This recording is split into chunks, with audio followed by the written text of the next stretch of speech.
Have you ever wondered how a tiny island held off a massive Mongol invasion?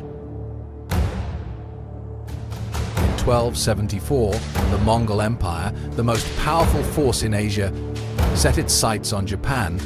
Their first stop was the small but strategic island of Tsushima. The Mongols arrived with a massive fleet and thousands of warriors.